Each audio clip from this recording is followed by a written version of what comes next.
मैं घर पर अकेली थी। मुझे घर पर अकेली देखकर बहनोई हो गया। फिर मेरे साथ जबरदस्ती करने लगा। मैंने पहले रोका, लेकिन बहनोई नहीं रुका। फिर मैंने कहा, कर लो जो करना है, मैं कुंवारी हूँ। लेकिन मेरा नाम निशा है, मैं एक खाते पीते घराने से ताल्लुक रखती हूँ। हम सिर्फ 2 बहनें थी। मेरी बहन की शादी कुछ महीने पहले ही हुई थी, तो मुझे ऐसा महसूस हुआ जैसे मेरा सब कुछ मुझसे छीन लिया गया हो। आज कई दिनों बाद मेरी बहन और बहनोई हमसे मिलने के लिए हमारे घर आए थे, और मेरी खुशी का कोई ठिकाना नहीं था। लेकिन उन्हें आए अभी थोड़ी देर गुजरी थी कि मेरी बहन को अचानक बाजार जाना पड़ा, और जाते हुए अम्मा ने मुझसे सिर्फ इतना कहा कि तुम अपने बहनोई के लिए खाने का बंदोबस्त करो, हम तब तक अस्पताल से हो आते हैं। अब घर में सिर्फ मैं और मेरा बहनोई रह गए थे, इसलिए मैं खामोशी से किचन में चली गई और खाना बनाने में लग गई। अभी कुछ ही देर गुजरी थी कि मुझे यूं लगा जैसे कोई मेरे पीछे आकर खड़ा हो गया हो। जब मैंने पलट कर देखा तो एक लम्हे के लिए मेरी सांसें जैसे रुक गई थी, क्योंकि मेरे पीछे मेरा बहनोई खड़ा था, जो अजीब नजरों से मुझे देख रहा था। उसकी आंखों में एक अनोखी सी चमक थी, और वो मुझे सर से पांव तक घूर रहा था। ऐसा लग रहा था जैसे वो पलक झपकते ही मुझे अपनी नजरों से ही निगल जाएगा। उसके बदले हुए अंदाज को देखकर मेरे दिल में फौरन यह एहसास उभरा, जरूर कुछ ना कुछ गलत होने वाला है। लेकिन मैंने खुद को संभाला और धीमे लहजे में अपने बहनोई से पूछा, क्या आपको किसी चीज की जरूरत है? मेरी बात सुनते ही उसने दोबारा से मेरे वजूद पर नजरें जमा दी। उसकी निगाहें मेरे जिस्म पर इस अंदाज से जमी हुई थी जैसे वो हर चीज को अपने जहन में कैद करना चाहता हो। मैंने जल्दी से दुपट्टा तलाश करने की कोशिश की ताकि खुद को ढांप सकूं, मगर मैं नाकाम रही, क्योंकि मुझे याद आया कि मैंने दुपट्टा ओढ़ा ही नहीं था। उसकी नजरें मेरे लिबास और जिस्म पर शिद्दत से मरकूज थीं कि मुझे लगा वो मुझे निगाहों में ही नाप रहा है। इधर मेरी अपनी हालत भी बिगड़ती जा रही थी। मुझे समझ नहीं आ रहा था कि इसे अचानक क्या हो गया है। कल तक वो मुझसे बड़ी मोहब्बत, नरमी और इज्जत से पेश आता था, मुझे छोटी सी छोटी बात पर भी समझाता रहता था। लेकिन आज न जाने क्यों उसका अंदाज, रवैया और नजरों की तपश, सब कुछ बदला सा लग रहा था। फिर वो बहुत आहिस्ता आहिस्ता मेरे करीब आया और मुझसे सवाल किया कि तुम्हारी माँ और बहन को आने में कितना वक्त लगेगा। मैंने घबरा कर एक गहरी सांस ली और झूठ बोल दिया कि वो 5 मिनट में आने वाले हैं। हालांकि सच ये था कि उनकी वापसी में अभी 1 घंटा बाकी था। उसके सवालात और हरकत से मुझे साफ अंदाजा हो गया था कि वो मुझसे क्या चाहता है, लेकिन मैं ऐसी कोई भी हरकत नहीं कर सकती थी। मुझे इस तरह के मामलात से हमेशा खौफ महसूस होता था, और मैं कभी अपनी बहन के एतमाद को ठेस नहीं पहुंचा सकती थी। मगर मुझे ये अंदाजा नहीं था कि वो शख्स मेरी सोच से कहीं ज्यादा खतरनाक और चालाक है। वो हालात को इसके नतीजे पर ले आएगा कि मैं भी समझने और फैसला करने के काबिल ना रहूंगी। वो खामोशी से मुझ तरफ बढ़ता चला रहा था। जैसे जैसे वो मेरे करीब आ रहा था, वैसे वैसे मेरी हालत भी खराब होती जा रही थी। मैंने बेख्तियार उसके सीने पर हाथ रखकर उसे पीछे धकेला, मगर मेरी इस हरकत पर वो अजीब से अंदाज में मुस्कुरा दिया। इससे पहले कि वो मजीद कुछ कहता, मैंने फौरी बहाना कर दिया कि खाना तैयार हो चुका है और मुझे गर्मी महसूस हो रही है, इसलिए मैं फ्रेश होने के लिए कमरे में जा रही हूँ। मेरी बात सुनते ही तेजी से इस बात में सर हिला दिया, लेकिन इसके चेहरे से मुस्कुराहट अब भी खत्म नहीं हुई थी। जब तक मैं किचन से बाहर निकली, मुझे मुसलसल अपनी पीठ पर उसकी नजरों की तपश महसूस होती रही। मैं जैसे ही कमरे के करीब पहुंची तो अचानक नुकरानी की आवाज सुनाई दी। उसकी आवाज सुनकर मुझे बहुत खुशी महसूस हुई, क्योंकि वो पिछले 2 हफ्ते से अपने गांव छुट्टी पर गई हुई थी, और इस दौरान घर के तमाम काम मैंने ही संभाले थे। उसे देखकर मेरी खुशी की एक बड़ी वजह यह थी कि मुझे अपनी हिफाजत का अब एहसास होने लगा था। इसी खुशी में मैं बेसाख्ता उसके गले लग गई। मेरी ये गैर मुतवक्का हरकत देखकर नुकरानी हैरत में पड़ गई, क्योंकि इस घर में काम करने वाले सभी जानते हैं कि मैं किसी के साथ घुलती मिलती नहीं। गले लगाना तो दूर, मैं तो किसी को सीधे मुंह सलाम तक नहीं करती थी, और नुकरानियों की तरफ देखना भी मुझे पसंद नहीं था। मगर आज न जाने क्यों उसे देखकर मेरे दिल को बहुत सुकून सा महसूस हुआ था। नुकरानी भी मेरी यह हालत देखकर हैरत सदा हो गई।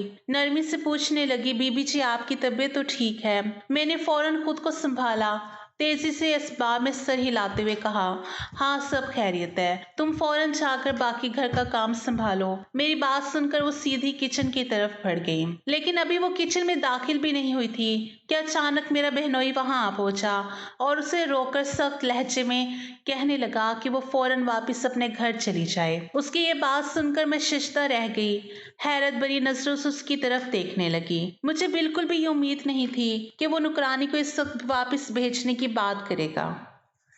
नुकरानी भी हैरत और उलझन में मुब्तला हो गई, कभी मेरी तरफ देखती तो कभी उसकी तरफ, जैसे फैसला ना कर पा रही हो कि किसकी बात माने। फिर उसने अचानक पूछा, बड़ी बीबी जी कहाँ है, मुझे कुछ बात करनी है। इससे पहले कि मैं कोई जवाब दे पाती, मेरा बहनोई फौरन बोल उठा, वो अपने कमरे में आराम कर रही है, तबीयत रात से ठीक नहीं है और मेरी बीवी भी उन्हीं के पास बैठी हुई है। मुलाजमा ने जवाब दिया, ठीक है, मैं उनके पास जाती हूँ। लेकिन जैसे ही वो आगे बढ़ी, मेरा बहनोई उसके सामने जाकर खड़ा हो गया और इस बार इंतहाई सख्त लहजे में बोला, जब मैंने कह दिया तुम घर जाओ और कल आना, तो क्या तुम्हें मेरी बात समझ नहीं आई?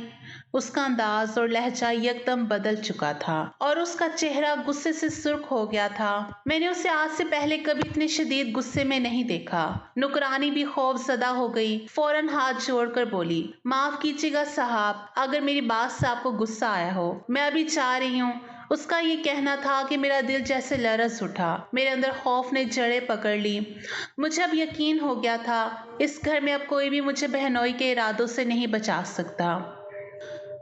उसके चेहरे के तासुरात, बदलती हुई नजरें और गुस्से के बाद उभरती हुई वही मुस्कुराहट कि सब कुछ मुझे शदीद खौफ में मुब्तला कर रहा था। नुकरानी 5 मिनट बाद घर से रुखसत हो गई और जैसे ही वो दरवाजे से बाहर निकली, मेरा बहनोई दोबारा मेरी तरफ मतवज्जा हुआ और उसके चेहरे पर एक बार फिर वही अजीब मुस्कुराहट फैल चुकी थी। फिर वो मेरे करीब आकर कहने लगा, आज मैं तुम्हारे साथ कुछ वक्त तो गुजारना चाहता हूँ, इस दौरान किसी की मदाखलत बर्दाश्त नहीं करूंगा।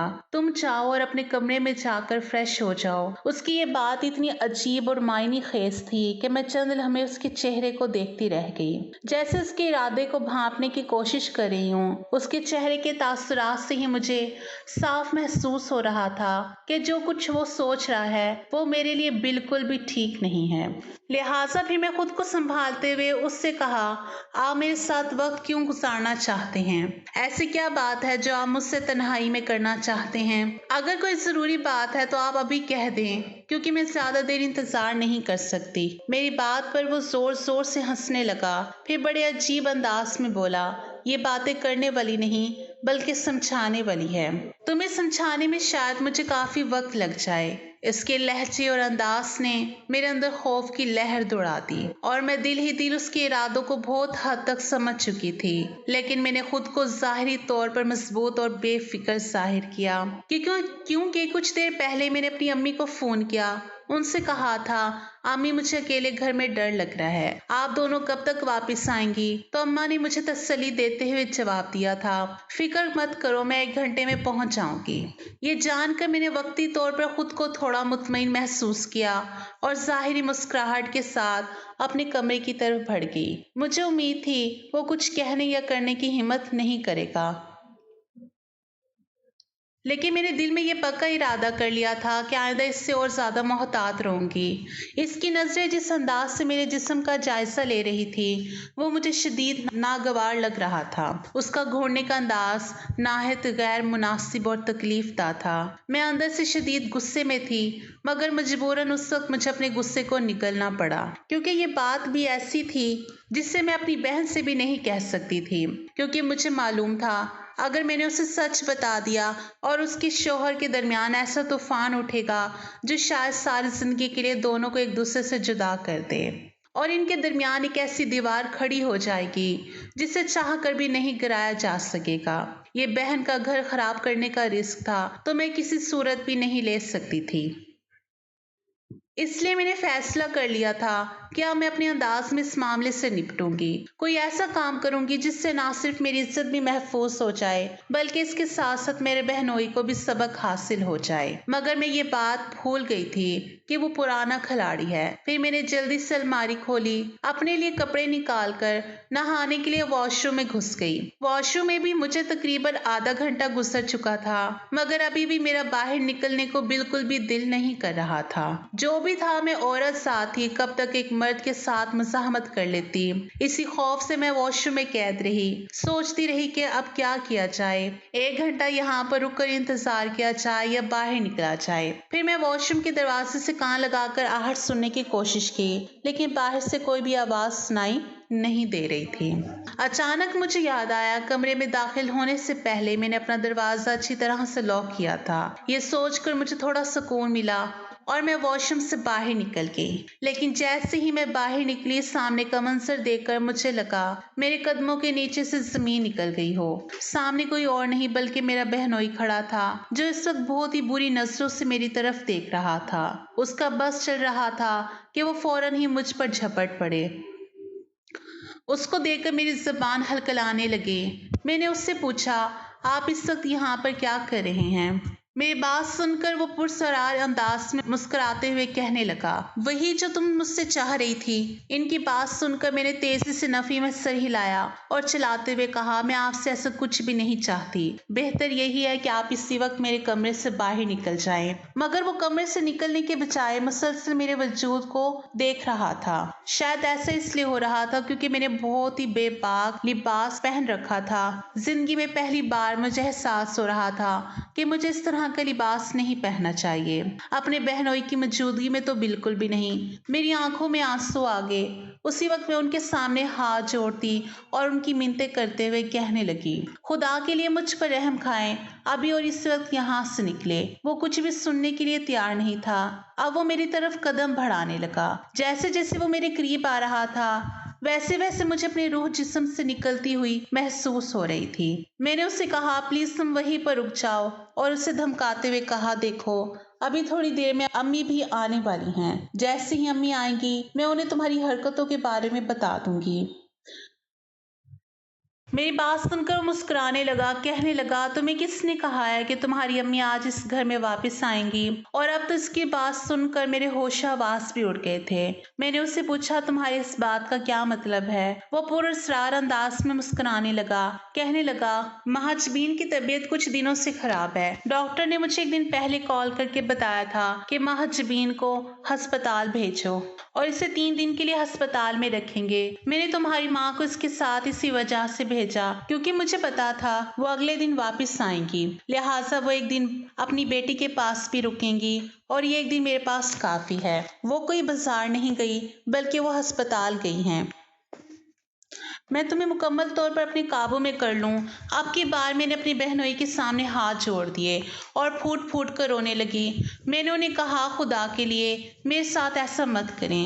لیکن جواب میں وہ مجھے کہنے لگا، ارے میں کب ایسا کر رہا ہوں؟ بلکہ تم ہی مجھے ہر بار اشارے دیتی تھی، تم ہی تو مجھے ہر بار اپنے پاس بلاتی تھی، تم ہی تو مجھے بہکانے کی کوشش کرتی تھی۔ بہنوئی کی یہ عجیب و غریب باتیں مجھے بہت تکلیف پہنچا رہی تھی۔ میں نے ان کے سامنے ہاتھ جوڑ دیے اور انہیں کہنے لگی، خدا کا واسطہ ہے جھوٹ مت بولیں، میں نے ایسا کبھی نہیں چاہا۔ وہ جھٹ سے بولا، مگر میں تو اب یہی چاہتا ہوں۔ یہ کہہ کر وہ دوبارہ سے میری طرف بڑھا۔ اس نے میرے بازو اپنے ہاتھوں میں پکڑ لیے۔ اس سے پہلے کہ وہ مجھے قریب کرتا یا پھر میرے ساتھ کوئی ایسی ویسی حرکت کرتا، اچانک باہر دستک ہوئی۔ میں بھاگتی ہوئی دروازے کی طرف گئی۔ میری سانس بری طرح پھولی ہوئی تھی۔ جب میں نے دروازہ کھولا سامنے کوئی اور نہیں بلکہ میری بہن کھڑی تھی۔ اپنی بہن کو وہاں پر دیکھ کر مجھے شدت سے کچھ غلط ہونے کا احساس ہوا۔ میں نے چور نظروں سے اپنے بہنوئی کی طرف دیکھا لیکن وہ پرسکون انداز میں کھڑا تھا۔ میرے بہنوئی کو دیکھ کر وہ کہنے لگی، ارے آپ یہاں پر ہیں، میں آپ کو باہر ڈھونڈ رہی تھی۔ میری بہن بہت ہی نارمل انداز میں بات کر رہی تھی۔ کہیں سے بھی ایسا نہیں لگ رہا تھا کہ اسے ہم دونوں پر کسی بھی قسم کا کوئی شک ہوا ہے۔ میں بھی صورت میں اپنی بہن سے اس طرح کی بات کر کے اسے بدظن نہیں کرنا چاہتی تھی۔ मगर अब मैंने एक बात तय कर ली थी कि मैं अपनी बहनोई से फासले पर रहूंगी और अब उससे ज्यादा बातचीत भी नहीं करूंगी, ना ही उसके करीब जाऊंगी। आज भी मैं बड़ी मुश्किल से बची थी और दोबारा मैं कभी भी उसके करीब जाने का रिस्क नहीं लूंगी। मुझे बहनोई की बातें परेशान कर रही थी। उसने मुझे कहा था कि मैं खुद उसे ही अपनी तरफ मतवज्जा करती हूँ, जबकि मैंने ऐसा कभी नहीं किया, ना ही मैंने कभी ऐसा सोचा। पता नहीं उसे मेरी किस अदा से ऐसा लगा था कि मैं उसे वर्गलाने की कोशिश करती हूँ। थोड़ी देर बाद अम्मी कमरे में दाखिल हुई। वो चेहरे से बहुत परेशान नजर आ रही थी। अम्मी को परेशान देखकर मैं भी परेशान हो गई और उनसे पूछने लगी क्या हुआ। अम्मी ने मुझे बताया तुम्हारी बहन उम्मीद से है। मैं हैरान हो गई और अम्मी को कहने लगी इसमें परेशान होने की क्या बात है, ये तो बहुत खुशी की बात है। आपको तो मोहल्ले में मिठाई बांटनी चाहिए और सबको ये खबर सुनानी चाहिए। मैं एकदम बहुत पुरजोश हो गई थी। खाला बनने का सुनकर मुझे बहुत ज्यादा खुशी हो रही थी। अम्मी की अगली बात सुनकर मेरी ये खुशी भी खत्म हो गई। अम्मी ने मुझे बताया कि तुम्हारी बहन बहुत कमजोर है। डॉक्टर ने मुझे बताया है कि ये बच्चा जाया कर दिया जाए तभी ठीक रहेगा, वरना अगर तुम्हारी बहन ने इस बच्चे को जन्म दिया तो उसकी जान जा सकती है और फिर ऐसा भी हो सकता है कि दोनों ही ना बच सकें। ये कहकर अम्मी ने अपना सर अपने दोनों हाथों में जकड़ लिया। वो वाकई बहुत ज्यादा परेशान नजर आ रही थी। मैंने अम्मी को तसल्ली दी और कहा कि आप फिक्र ना करें, देखना सब कुछ ठीक हो जाएगा। अम्मी ने तेजी से नफी में सर हिलाया और मुझे कहने लगी अब कुछ भी ठीक नहीं हो सकता। तुम्हारी बहन एक भी बात सुनने के लिए तैयार नहीं है। वो एक ही जिद कर रही है कि उसने इस बच्चे को जन्म देना है। उसने मुझे तुम्हारे बहनोई को बताने से भी मना कर दिया है और मुझे कसम दी है कि अम्मी की आंखों में आंसू चमकने लगे। वो मेरी बहन के लिए बहुत फिक्रमंद हो रही थी। मुझे भी अपनी बहन की फिक्र होने लगी। उसकी हालत देखकर मुझे बहुत दुख हो रहा था। दिन तेजी से गुजरते जा रहे थे। इन दिनों हमारे घर में बहनोई का आना जाना काफी ज्यादा बढ़ गया था। वह बहाने बहाने से हमारे घर आने लगा था और ज्यादातर वक्त उसी वक्त आता था जब अम्मी घर पर मौजूद नहीं होती थी। बाज़ औक़ात मैं उसे दरवाजे से ही वापस भेज देती, लेकिन जिस दिन वो घर के अंदर दाखिल हो जाता उस दिन उसे घर से निकालना मुश्किल हो जाता था। लेकिन मैं शुक्र अदा करती थी कि नुकरानी घर मौजूद होती थी। कम से कम उसकी मौजूदगी में वो मेरे साथ कोई भी ऐसी वैसी हरकत नहीं कर सकता था। मगर मैं इस वक्त से डर रही थी जिस वक्त घर पे ही कोई भी मौजूद ना हो। उस दिन मेरा क्या होगा, ये ख्याल सोचकर मेरी रूह कांप जाती थी। मगर मैंने अल्लाह ताला की मदद पर भरोसा रखा हुआ था। उस वक्त भी मैं जीन्स शर्ट में मलबूस थी और अपने कमरे में टीवी देख रही थी कि अचानक ही मुझे नुकरानी का बुलावा आ गया। मैं जल्दी से गई। मुझे लगा शायद किसी चीज की समझ नहीं आ रही थी, लेकिन किचन में खड़ी शख्सियत को देखकर मुझे लगा कि कदमों के नीचे से जमीन निकल गई। वहां पर मेरा बहनोई खड़ा था तो मुझे बहुत ही अजीबो गरीब नजरों से मेरे वजूद को देख रहा था। मुझे उससे खौफ सा महसूस होने लगा। इससे पहले कि मैं बाहर निकलती उसने मुझे रोक दिया और मुझे कहने लगा तुम क्यों हर बार मुझे अपनी तरफ मतवज्जा करती हो, तुम क्यों चाहती हो कि मैं बार बार तुम्हें देखूं। मैंने बेयकीनी से उसके चेहरे की तरफ देखा और कहा कि आपको किस बात से ऐसा लगा है मैं आपको अपनी तरफ मतवज्जा करती हूँ। क्या मैंने आपसे कभी भी कोई इस तरह की बात की है? मैंने आपको कभी कोई ऐसा इशारा दिया है जिसकी वजह से आप बार बार मुझे यही बात कहते हैं? मेरी बात सुनकर वो मुस्कुराने लगा, कहने लगा तुम हमेशा मुझे इशारे देती हो, तुम हमेशा अपने पास बुलाती हो। मैंने अपना सर दोनों हाथों में गिरा दिया। मेरी आंखों में आंसू आ गए। मैंने उन्हें कहा ऐसा कुछ भी नहीं है, आप मुझ पर इल्जाम लगा रहे हैं और मुझे डराने और धमकाने की कोशिश कर रहे हैं। वो मेरी बात सुनकर मुझे दीवार से लगाते हुए कहने लगा अभी भी तुम मुझे अपनी तरफ मतवज्जा कर रही हो, अभी भी तुम चाह रही हो कि मैं तुम्हारे वजूद को देखता रहूं और तुमसे कुछ ऐसा वैसा करूं जिसकी तुम्हें तलब है। मैंने खुद को उसके हाथों से आजाद कराने की कोशिश की, लेकिन उसकी गिरफ्त बहुत ही मजबूत थी। मैं चाह कर भी हिल नहीं पा रही थी। दूसरी तरफ मुझे ये भी डर था कि कहीं ऐसा ना हो कि नुकरानी वहां पर आ जाए। मैं बार बार दरवाजे की तरफ देख रही थी। बनोई कहने लगा फिक्र मत करो, मैंने उसे घर भेज दिया है, अब वो दोबारा यहाँ पर नहीं आएगी। अब हम दोनों यहाँ बिल्कुल अकेले हैं। अब तो मेरे घर का मेन दरवाजा भी अंदर से लॉक कर दिया है। अगर कोई आएगा तो पता चल जाएगा, लेकिन वो दरवाजा भी अब उसी वक्त खोलूंगा जिस वक्त मेरा काम मुकम्मल हो जाएगा। इतने अरसे से तुम मुझे अपने पास बुला रही हो, लेकिन माजरत कि मैं तुम्हें वक्त ही नहीं दे पा रहा। उसकी बात सुनकर मैं ऊंची ऊंची आवाज में रोने लगी और उससे कहने लगी, खुदा के लिए झूठ मत बोलो, मुझ पर रहम करो, मैं ऐसा कुछ भी नहीं चाहती। मुझे अपनी इज्जत बहुत प्यारी है। मैं जानती हूँ कि लड़कियों के पास इज्जत के अलावा कुछ भी नहीं होता। मैं जानती हूँ कि लड़कियों के पास इज्जत के अलावा कुछ भी नहीं है। तुम बार बार इस तरह की बातें करके मुझे तकलीफ पहुंचा रहे हो। तुम्हें अपनी इज्जत प्यारी है, लेकिन तुम्हें अपनी इज्जत की हिफाजत करना नहीं आता। अब की बार उसने संजीदगी से कहा। वो पीछे की तरफ हट गया। तुम हमेशा ऐसे कपड़े पहनती हो जो लड़कों को तुम्हारी तरफ मतवज्जा करते हैं। उसका इशारा मेरी जीन्स और शर्ट की तरफ था। मुझे शिद्दत से अपनी गलती का एहसास हुआ। मैंने उसके सामने हाथ जोड़ दिए और उससे कहा, आइंदा ऐसा कुछ भी नहीं करूंगी। आइंदा इस तरह के कपड़े नहीं पहनूंगी। इससे पहले भी मेरे साथ इस तरह का हादसा पेश आ चुका था। कुछ लड़के मेरे पीछे चले आए थे। इसकी वजह यही थी, मेरा जिस्म इस तरह के कपड़ों में नुमाया हो रहा था। अब जाके मुझे पता चला कि बहनों इसी वजह से मेरी तरफ मतवज्जा हुआ था, क्योंकि मैं हमेशा इसके सामने बेबाक लिबास पहन कर जाती थी, जिसकी वजह से उसके जज्बात बेकाबू हो जाते थे। और उसने ये सारा ड्रामा सिर्फ इसलिए किया ताकि वो मुझे इस चीज़ का एहसास दिला सके कि मैं अपने साथ कितनी बड़ी ज्यादती कर रही हूँ।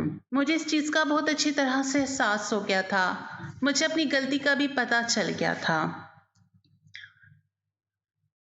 मुझे मेरा बहनोई हमेशा ही बातों बातों में समझाता था और कहता था कि इस तरह के लिबास ना पहना करो, लेकिन मैं उसकी बातों की तरफ तवज्जो नहीं देती थी। हट धर्मी दिखाती थी। वो मुझे अच्छे तरीके से सबक सिखाना चाहता था और मुझे ये बताना चाहता था कि लड़कियों की इज्जत हमेशा ही अच्छे लिबास में की जाती है। जो लड़कियां इस तरह का लिबास पहनती हैं, ना तो उनके अपने उनकी इज्जत करते हैं और ना ही पराए उनकी इज्जत करते हैं। इसके बाद मैंने अपना लिबास तब्दील कर दिया। मैं एक मुनासिब लिबास पहनने लगी थी। कमीज, शलवार और दुपट्टा फैलाकर ओढ़ती थी और मुझे अंदाजा हुआ था कि कितने बारीक कपड़े पहनती थी, जिनमें से मेरा सारा जिस्म नुमाया हो जाता था और अपने आप को मुकम्मल तौर पर ढांप कर बाहर जाती थी।